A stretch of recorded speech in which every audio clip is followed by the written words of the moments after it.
দর্শক, ক্রিক ফ্রেন্ডসের YouTube channel এবং Facebook পেজে আপনাদের সবাইকে স্বাগত জানাচ্ছি। আমি ফয়সাল হাবিব। যথারীতি আজকেও কথা বলবো বাংলাদেশ পাকিস্তান দ্বিতীয় টেস্ট, যেটা হচ্ছে রাওয়ালপিন্ডিতে। সে টেস্টের তৃতীয় দিনের খেলা শেষ হয়েছে। আর যদি এই 3 দিনের খেলার একটা সামারি আপনাদের বলে দিতে চাই, তাহলে টস হেরে আগে ব্যাটিং করে পাকিস্তান প্রথম ইনিংসে করেছিল 274 রান। এরপর বাংলাদেশ তাদের প্রথম ইনিংসে 262 রানে অল আউট হয়েছে। দ্বিতীয় ইনিংসে ব্যাট করতে নেমে 3 ওভার 4 বল খেলেছে পাকিস্তান। এর মধ্যে 2টা উইকেট হারিয়েছে তারা, রান করেছে 9। চতুর্থ দিনের খেলা যখন শুরু হবে তখন পাকিস্তানের কাছে অলরেডি 21 রানের একটা লিড থাকবে। এই ম্যাচ নিয়ে সব কিছু নিয়ে কথা বলার জন্য আমার সাথে আছেন মাজারউদ্দিন অমি ভাই। ম্যাচে পরে ঢুকবো, আগে বলেন বাংলাদেশের টেস্ট দেখতে কেমন লাগতেছে? খুবই এক্সাইটিং। টেস্ট ম্যাচ ক্রিকেট যেভাবে খেলা দরকার, আমি বলছিলাম যে হয়তো আমরা কোনোদিন খারাপ খেলতে পারি, কিন্তু ওই যে ফাইট ব্যাকের টেন্ডেন্সিটা থাকাটা খুব জরুরি। আমরা 6 উইকেট পড়ে গিয়েছিল 26 রানের মাথায়। ওখান থেকে কিভাবে দাঁড়াতে হয়, কিভাবে ঘুরে দাঁড়াতে হয়, this is all about test match cricket. এটাই আপনাকে টেস্ট ম্যাচ ক্রিকেট লাইফের সাথে কেন কম্পেয়ার করে, যে 1 minute you are up, the next moment you are down. তো বাংলাদেশ এটা করে দেখিয়েছে, এটা খুবই ভালো লেগেছে।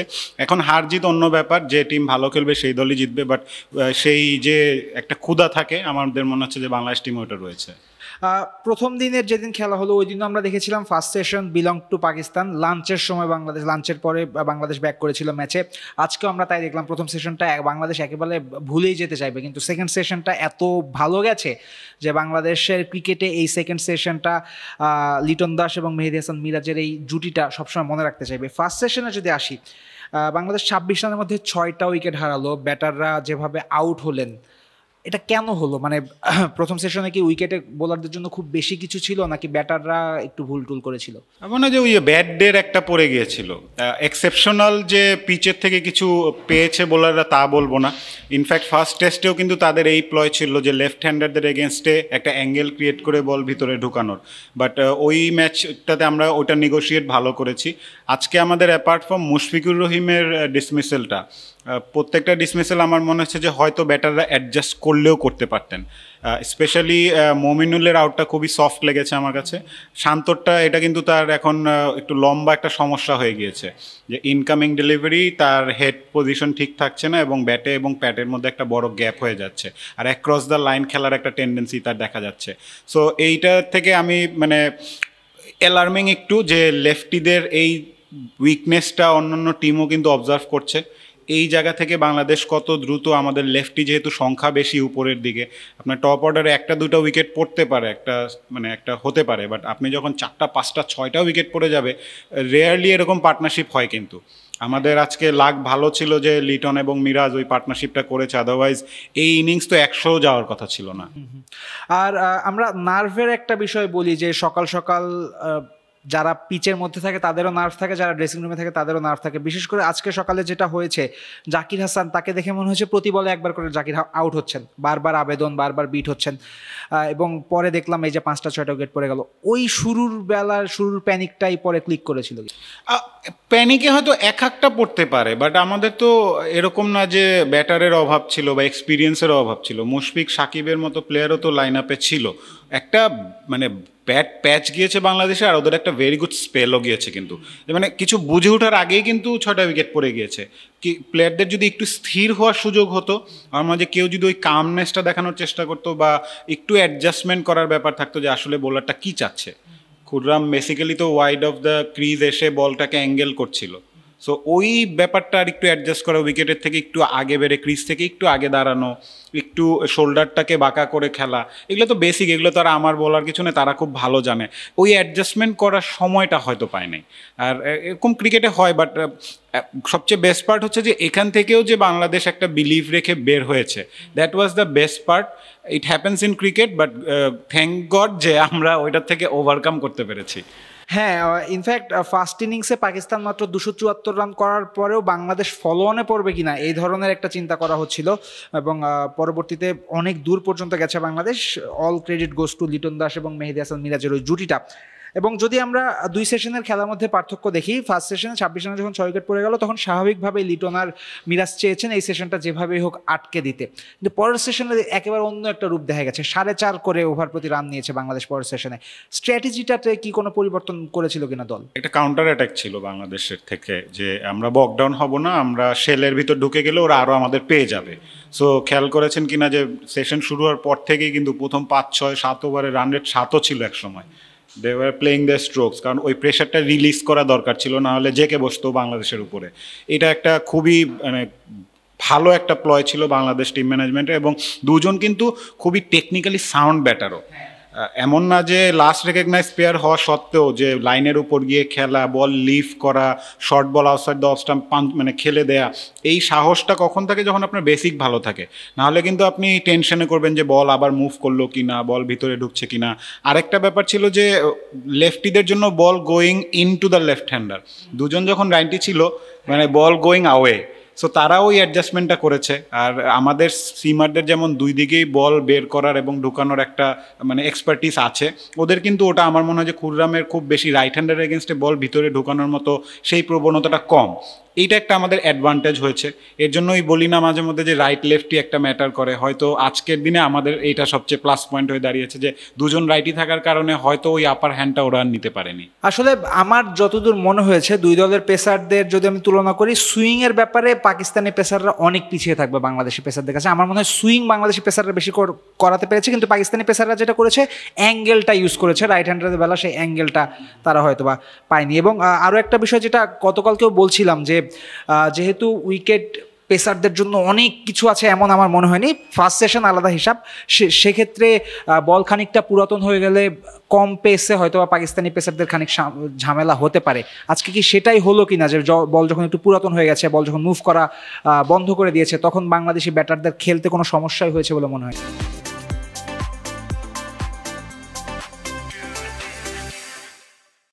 তাদের খুররাম ছাড়া তো ওরকম কেউ আহামরি বোলিংও করেনি কিন্তু। সো খুররাম একটা রিদমেও ছিল। সো ওই রিদমটা যখন একবার ভেঙে যায় তারপর কিন্তু বাংলাদেশের দুই ব্যাটার কিন্তু ওটা ক্যাশ ইন করে ফেলে। আর যখন কিছু রান হয় ব্যাটারদের ওই নার্ভগুলো ইজি হতে থাকে। আমাদের এই কাউন্টার অ্যাটাকের স্ট্র্যাটেজিটা এত ভালো কাজ করেছে, না হলে কিন্তু আমাদের এই পার্টনারশিপটা এত লম্বা হতো না। এই জায়গাটা থেকেই যখন প্লেয়াররা চিন্তা করেছে যে না, উইকেটে তো এরকম আহামরি কিছু নাই যে আমি একদম মানে বকডাউন হয়ে যাব, পা মুভ করবে না কেন, এই জায়গা থেকেই কিন্তু এই অ্যাডজাস্টমেন্টটা এসেছে। আর তাদের আমি আবারও বলছি যে তাদের ওয়ার্ল্ড ক্লাস স্পিনার তারা এখনও মানে মিস করছে। আমরা আবরারের কথা বলছিলাম, আবরারকে কিন্তু লাস্টের উইকেটটা ছাড়া আমরা কিন্তু খুব ভালোভাবে নেগোশিয়েট। আবরার উইকেট পায়নি, 31 ওভার বল করছে, 83 রান দিছে, কোনো উইকেট। রাইট। সো আমরা আবরারকে কোনো উইকেটই দেয়নি। সো আলটিমেটলি আমাদের ওই প্ল্যানটা কিন্তু ঠিকই কাজে দিয়েছে। আবার যখন ওরা ব্যাটিং করতে আসছে, অলরেডি 2 উইকেট পড়ে গিয়েছে, ওই জায়গা থেকে আমাদের দুই স্পিনার কিন্তু বড় একটা রোল প্লে করবে। ট্রু, শেষ বিকেলে কি হয়েছে সেসবে আসবো, বা বোলারদের কি রোল থাকবে সেসবে আসবো, বাট তার আগে মিরাজ এবং লিটনকে নিয়ে অনেক কথাই আসলে সম্ভবত বলতে হয়। বিশেষ করে মিরাজ, তিনি সম্ভবত এই টেস্টে প্লেয়ার অফ দ্য সিরিজ, এই সিরিজে প্লেয়ার অফ দ্য সিরিজ হয়ে গেছেন মিরাজ। এবং বোলিং যেভাবে করেছেন, ব্যাটিংটা যেভাবে করেছেন, আমার কাছে একটু আগে আপনি বলেছেন টেকনিক্যালি অনেক সলিড মিরাজ। আমার মনে হয় যে ফুল লেন্থে মিরাজের স্ট্রেট ড্রাইভ বাংলাদেশেরই অন্যতম সেরা, হাই এলবো। সেক্ষেত্রে মিরাজের এই উত্তরোত্তর উন্নতিটা কিভাবে দেখছেন আর কি? ও নিজের গেমটাকে কিন্তু ইমপ্রুভ করার চেষ্টা করছে। আমরা কিন্তু এই সিরিজের আগেও বলছিলাম যে মিরাজ ইয়েট টু বিকাম মানে টপ অলরাউন্ডার বা ফুল ফ্লেজেড দুই ডিপার্টমেন্টে একদম 100 বল করা বা ব্যাট করার মতো। আমরা বলছিলাম যে এখন একটু সময় আছে, বাট এই সিরিজটাতে যেভাবে তিনি পারফর্ম করেছেন, আমি সাকিব আল হাসানের যে জুতোগুলো ফিল করার ব্যাপার থাকে, আমরা বলি যে সাকিবের জায়গাটা নেওয়ার ক্ষেত্রে, এই জায়গায় আমার মনে হচ্ছে যে মেহেদী মিরাজ খুব ভালোভাবে আগাচ্ছে।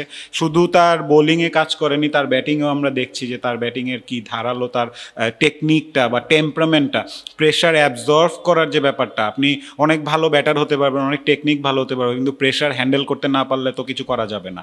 এই জায়গা থেকে মিরাজ হ্যাজ বিন এক্সেপশনাল। তার খেলা নিয়ে সে ভাবছে, এটা বোঝা যাচ্ছে। এবং প্রেশার সিচুয়েশনে যে নিজেকে হাত উঠায় বলা যে না আমি আছি, আমি এই সিচুয়েশন থেকে আমি দলকে টেনে নিতে পারবো, এই জায়গাটাতেই মিরাজ কিন্তু এখন তার মধ্যে ওই ম্যাচুরিটিটা দেখা যাচ্ছে। আগে আমরা মিরাজকে সবসময় দেখতাম যে একটা সাইড রোলে থাকতো বা বড় ভাইদের ছায়ার তলে থাকার মতো তার একটা প্রবণতা, ভাই বলেছে ভাই করেছে এই টাইপের, কিন্তু আমরা অনেকভাবেই তাকে আমরা খোঁচা টোচা মারতাম। বাট এখন তার বডি ল্যাঙ্গুয়েজ একটু ডিফারেন্ট, এখন সে নিজের একটা ডিসিশন মেকিং অ্যাবিলিটি গ্রো করেছে, অনেকগুলো ম্যাচ খেলেছে, খুব ইয়াং স্টেজে শুরু করেছে, স্টিল জাস্ট 25-26। সো এখনই তার কিন্তু ধীরে ধীরে নিজের খেলা সম্পর্কে অবগত হতে থাকবে। আগে একটা ছিল যে পিচে কি আছে কি নাই বা কন্ডিশন কেমন, এগুলোর উপর অনেকটা নির্ভর থাকতো। বাট এখন পিচ কন্ডিশন যাই হোক, নিজের খেলাকে নিজের বিলিভ রাখাটা, এটা তার মধ্যে এখন দেখা যাচ্ছে, which is a very good sign. আমার মনে হয় যে বাংলাদেশ এখন বলতে পারি অ্যাটলিস্ট যে সাকিবের পর যদি someone is coming as a proper all-rounder, maybe Miraz will be one of. In fact last 3 বছরে সম্ভবত 8 নম্বরে নেমে সবচেয়ে ভালো ব্যাটিং গড় কিন্তু মেহেদী হাসান মিরাজের। তিনি Ravichandran Ashwin, Chris Woakes, Joshua D Silva এদের চেয়ে ভালো রান করেছেন, এবং যেমনটা বললেন মাত্র 22-23 বছর বয়সে এরকম একটা অ্যাচিভমেন্ট যখন পেয়ে যাচ্ছেন বাংলাদেশেরও এটা একটা লাক্সারি, মিরাজের জন্য অবশ্যই বড় পাওয়া। লিটন দাসের দিকে যদি আসি, ক্যারিয়ারের 4র্থ সেঞ্চুরি, এবং 50 রানের নিচে যখন বাংলাদেশ 5টা-6টা উইকেট হারিয়ে ফেলে তখন এসে সেঞ্চুরি করা যেন অভ্যেসে পরিণত করেছেন লিটন দাস। আজকে লিটনের যে ইনিংসটা দেখেছেন আপনি, এটা কি আপনার দেখা লিটনের অন্যতম সেরা ইনিংস কিনা? আনডাউটেডলি, কারণ যে প্রেশারে এসেছিলেন এবং তার থেকে যে এক্সপেকটেশনগুলোও ছিল, গত ইনিংসে 50 করেছিলেন, বাট তিনি নিশ্চয়ই আমি শিওর যে ভাবছিলেন যে এটা মিস হয়ে গিয়েছে, তার 100টা মিস হয়ে গিয়েছে। সো ওই জেটটা কিন্তু এই ম্যাচে কাজে লাগিয়েছে। আর পার্টনার ভালো ছিল, পার্টনার থেকে সেই সাপোর্টটা পেয়েছেন। বাট লিটনের ক্যালিবার নিয়ে তো কোনো কোয়েশ্চেনই নাই, মানে আমার মনে হয় না হি হার্ডলি গেভ এনি চান্স। পুরো ইনিংসটাতে সে কিন্তু মানে চান্সলেস ব্যাটিং করেছে। আর যখন অ্যাগ্রেসারের রোল প্লে করা দরকার তখন অ্যাগ্রেসারের রোল প্লে করেছেন, বোলারের চোখে চোখ রেখে সে তাকিয়ে থেকে তার এই স্টাইলটা আই রিয়েলি লাভ ইট, যে খুবই এক্সাইটিং এবং খুবই মানে ব্রেভ একজন ক্রিকেটার। কিন্তু হয়তো অনেক সময় কিছু শট দেখতে খুব অড হয়ে যায় তার ডিসমিসেলগুলা, বাট তিনি যদি ওই জিনিসগুলোকে কাজে লাগাতে পারেন, যে এইটা আমার কাজের জায়গা, এই কাজটা আমি যদি ইমপ্রুভ করতে পারি, তার তো আর খুব বেশি ইমপ্রুভ করার বা টেকনিক ওয়াইজ পুরাটা মাথায় এখন তার। কিন্তু তিনি যত বেশি মাথায় ইউজ করবেন এরকম বড় বড় রান আরও আসবে। আর যে সিচুয়েশনে তিনি দলকে টেনে নিয়ে গিয়েছেন, ইটস আউটস্ট্যান্ডিং। ইনফ্যাক্ট টেইল এন্ডারদের সাথেও অ্যাপার্ট ফ্রম তাসকিন, শুরুতে এক্সপোজ করে দিয়েছিলেন তাসকিনকে, বাট পরে কিন্তু পুরো স্ট্রাইকগুলো নিজেই নিয়েছেন। হাসান মাহমুদ পরে সেই ট্রাস্টটা গেইন করেছে তার, যে বল খেলে দেওয়ার, বাট তিনি যেভাবে দায়িত্ব নিয়েছেন দ্যাট ওয়াজ এক্সেপশনাল। একটা সিনিয়র প্লেয়ার তিনিও, আমরা বলি সাকিব তামিম মুশফিকের পরের ব্যাচটা কিন্তু এরাই, লিটন। তো এদের মধ্যে থেকে দাঁড়াচ্ছে যে এটা ভালো লাগছে এবং এটা কন্টিনিউ করতে হবে। তার থেকে কিন্তু এখন তার বারটা অনেক রেইজ হয়ে গেছে। একটা কথা ভাই বলতেই চাই, কথাটা বলার জন্য অনেকক্ষণ ধরে নিষ্পিস করতেছি, সেটা হলো যে সামওয়ান ওয়ান্স সেইড যে there is no difference between me, Faisal and Liton, both are wasted. সেখান থেকে আমি খুব করে চাইছিলাম লিটনের একটা সেঞ্চুরি যদি মাঠে বসে দেখতে পারতাম, that would be the best thing for me. আমি পার্সোনালি লিটনের অনেক বড় ফ্যান, সেখান থেকে লিটনের এমন সেঞ্চুরি বেশ খুশি করছে, এবং তার সাথে লিটনকে অ্যাটলিস্ট টেস্টে ওয়েস্টে বা বাদ দিয়ে দেওয়ার তো কোনো প্রশ্নই আসে না। উনার যে ক্যালিবার, উনাকে কোনো ফরম্যাটেই বাদ দেওয়ার মতো প্লেয়ার না। সমস্যাটা হচ্ছে যে মেন্টালিটিতে। আমরা তার ক্যালিবার নিয়ে সবসময় বলি ক্লাসিক্যাল ব্যাটার, অনেক কিছু তাকে শব্দে তাকে আমরা সংজ্ঞায়িত করি, কিন্তু সমস্যাটা হচ্ছে যে ক্রিকেট তো শুধু আপনার টেকনিক আর দিয়ে না, ক্রিকেটটা মাথা দিয়েও খেলতে হয়। বড় বড় প্লেয়াররা কেন বড় হয়, তারা অনেক সময় মাথা ইউজ করে, কখন কি শট খেলতে হবে, কখন কি শট খেলতে হবে না, এই জিনিসটা রিয়েলাইজেশন কখন আসে, যখন একটা প্লেয়ার সেই ফ্রিডমটা পায়। আমার মনে হচ্ছিল যে তিনি নিজের উপর অনেক প্রেশার নিচ্ছিলেন। আবার কোনো সময় যদি এরকম প্রেশার নেন দেখবেন তার খেলার মধ্যে ওইটা দেখা যাবে। সো এই জায়গাটা থেকে তিনি যদি নির্ভর হয়ে খেলতে পারেন, কিপিংটা এনজয় করলে ব্যাটিংয়ে অনেক হেল্প করে। এই কথাটা মুশফিক আমাকে কয়েকবার বলছে, অনেককেই সে বলছে যে আমি কিপিংটা কেন ছাড়তে চাই না, কারণ আমি কিপিং করলে আমি খুব ব্যাটিংটার মধ্যে আমার হেল্প করে। আমার মনে হচ্ছে যে লিটন ফার্স্ট টেস্টে যে কিপিং করেছে ওইখান থেকে তার কনফিডেন্স লেভেলটা হাই হওয়া শুরু করেছে, যেটা আমরা ব্যাটিংয়ে পরে প্রতিফলিত অবস্থায় দেখেছি। আর একজন সিনিয়র প্লেয়ার এখন কিন্তু তাকে ওই ভারটা নিতে হবে, বুঝতে হবে যে তিনি আর এখন যে অ্যামেচার না বা ইয়াংস্টার না যে লিটন একটা ম্যাচে ভালো করলো আর 2টা ম্যাচ না খেললেও চলবে। এখন প্রত্যেক ম্যাচ থেকেই তার এক্সপেকটেশন অনেক হাই থাকবে এবং সেটা ফুলফিল করাটাই তার রেসপন্সিবিলিটি। ইনফ্যাক্ট আমাকে জাতীয় দলের ম্যানেজমেন্টের আশেপাশেরই একজন বলেছিলেন যে কোচ ক্যাপ্টেনও চান যে লিটন থাকুক, কারণ Liton is one of those leadership গ্রুপের একজন। এবং আমরা ফার্স্ট টেস্ট শুরু হওয়ার আগে আলোচনা করছিলাম যে লিটন দাসের জন্য যে একটা ব্রেক বিশ্বকাপের পরে, এই ব্রেকটা কিন্তু তার জন্য কাজে লাগতে পারে এবং মনে হচ্ছে লিটনকে অনেক ফ্রেশ মনে হচ্ছে। কিপিংয়ের কথা আপনি বলেছেন, কিপিংয়েও তাকে মনে হয়েছে যে তিনি এনজয় করছেন। সব মিলিয়ে বাংলাদেশ আলটিমেটলি লিড নিতে পারেনি লিটনের অতিমানবীয় ইনিংসের পরও, কিন্তু খুব বেশি লিড কিন্তু পাকিস্তানও পায়নি। সেকেন্ড ইনিংসে ব্যাট করতে নেমে এখনো পর্যন্ত 21 রানের লিড কিন্তু পাকিস্তানের। সেখান থেকে এই টেস্টের ভবিষ্যৎটা কোন দিকে যেতে দেখছেন? রেজাল্ট তো হচ্ছে ফর শিওর, আর তবে বাংলাদেশ কিন্তু 4th ইনিংসে ব্যাট করবে, এটা কিন্তু একটু ডিফিকাল্ট টাস্ক। এই জায়গাটাতেই আমাদের পাকিস্তানের এই টার্গেট যাতে কম দিতে পারে এইটার উপর কিন্তু মেকশিওর করতে হবে। Nothing more than 150 I would say, কারণ 150-এর উপর যাই হবে ডিফিকাল্ট হয়ে যাবে কিন্তু বাংলাদেশের জন্য। বাংলাদেশ যে স্টার্টটা পেয়েছে, 2টা আর্লি উইকেট পেয়েছে, বাংলাদেশ চাবে যে কালকে দ্রুত 1-1.5 সেশনের মধ্যে পাকিস্তানকে অল আউট করতে দেওয়া, কারণ তারাও কিন্তু সেই অ্যাটাকিং ক্রিকেটটাই খেলবে। আমাদের থেকে বেশি রেজাল্টের জন্য ওরা desperate, so let them do the mistakes. আমার মনে হয় যে তারা সেই মিস্টেকটা করবে, তারপর বাংলাদেশের ওই সুযোগটা থাকবে যে যা আছে তাটা ওটা দেখে তখন ওই অনুযায়ী আমরা ডিসিশন নিব। বাট আমাদের 2 স্পিনার আবারও অনেক বড় রোল প্লে করতে যাচ্ছে আগামীকালকে। আমাদের সিমার 2টো উইকেট নিয়েছে ঠিকই, but wicket will start to do something for the spinners. আমাদের 2 রকমের স্পিনার রয়েছে।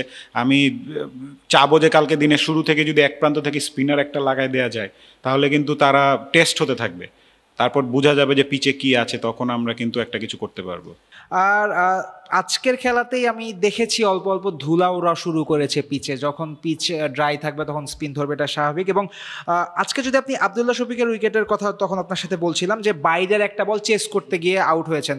শফিকের মনে হয়েছে আমি টাচ করতে পারলে বলটা 4 হবে, কাভার ফাঁকা, টাচ করতে গিয়ে আউটটা দিয়েছেন। পাকিস্তানের মধ্যে সম্ভবত এই টেন্ডেন্সিটা থাকবে একটু দ্রুত রান তোলার, এবং বাংলাদেশের সেক্ষেত্রে স্ট্র্যাটেজিটা কি কেমন হবে? জাস্ট রান চেক দেওয়া নাকি একটা combination between caution and both? First ইনিংসে বাংলাদেশ যেটা করেছে বল হাতে সেটাই করতে হবে এবং অ্যাটাকিং ক্রিকেটই খেলতে হবে। আপনি যদি ডিফেন্সিভে যান তাহলে কিন্তু একটা পার্টনারশিপ হয়ে গেলে কি হয় আমরা দেখেছি, আমাদের ব্যাটিং দেখেই কিন্তু বোঝা যাচ্ছে। সো যখন আমরা রানের উপর পাইল আপ হয়ে যাব, প্রেশার আবার আমাদের উপর ব্যাক করবে। ওদেরকে ওই প্রেশারটা দিতে হবে সবসময় যে আমরা প্রেশারে নাই, প্রেশারে তোমরাই আছো। সো তোমরা কিভাবে খেলবা তোমরা ডিসাইড করো, তারপরে আমরা তোমাদেরকে ওই অনুযায়ী ধরবো। যেটা বলছিলেন যে আজকে যে একটু রান তাড়া করার যে দ্রুত রান নেওয়ার যে প্রবণতাটা দেখেছে পাকিস্তান, এটা ভুল স্ট্র্যাটেজি ছিল। ওভারই ছিল 4টা-5টা, there was no need to score quick runs এই টাইমে এসে। এখানেই কিন্তু তারা এই যে আর্লি উইকেটটা যেটা বাংলাদেশ দেয় নাই প্রথম টেস্টে, 12 ওভার খেলেছিল বাংলাদেশ, ওরা এখানে কিন্তু পিছিয়ে আবার। সো স্ট্র্যাটেজিক্যালি আমরা অনেক জায়গায় তাদের থেকে এগিয়ে থেকেই কিন্তু 4র্থ দিন শুরু করছি। তারা বেশি প্রেশারে থেকেই কিন্তু আবার দিনটা শুরু করবে। একজন নাইট ওয়াচম্যান রয়েছেন, তিনিও আউট হয়ে গিয়েছেন। সো সাইম আইয়ুব, সো ওই জায়গা থেকে যদি আরেকটা আর্লি উইকেট এসে পড়ে, তারা কিন্তু ওই কনফিডেন্সটা নাই, কারণ ফার্স্ট ইনিংসে খুব একটা ভালো ব্যাটিং হয় নাই তাদের। সো এই কনফিডেন্সের যে অভাবটা সেটা তারা কিন্তু মানে তাদের মাথায় ব্যাক অফ দ্য মাইন্ড কাজ করবে। আর খুব ডেসপারেশনে কিন্তু মানুষ ভুল করে, পাকিস্তান কিন্তু খুব ডেসপারেট সিচুয়েশনে আছে। পিচ আপাতত মানে ফার্স্ট ডেতেও 10টা উইকেট গেছে, সেকেন্ড ডেতে 12টা উইকেট গেল, কিন্তু আমরা ফার্স্ট ডেতে বলছিলাম যে ব্যাটিংয়ের জন্য ইজি আছে, বোলিংয়ের জন্য খুব বেশি কিছু নেই, কিন্তু সেকেন্ড ডেতেও কিন্তু দেখা গেল 12টা উইকেট গেছে। থার্ড ডেতে বোলাররাই বেশি মাঠের মধ্যে সুপেরিয়রিটি দেখাবে কিনা? টেকনিক্যালি তো 4th ডে,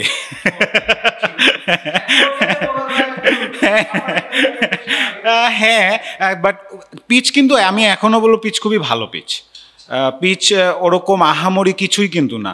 আপনি জায়গায় বল করছেন, আপনি যদি একটা প্ল্যান নিয়ে বল করেন সেটা এক্সিকিউট করার সুযোগ আছে।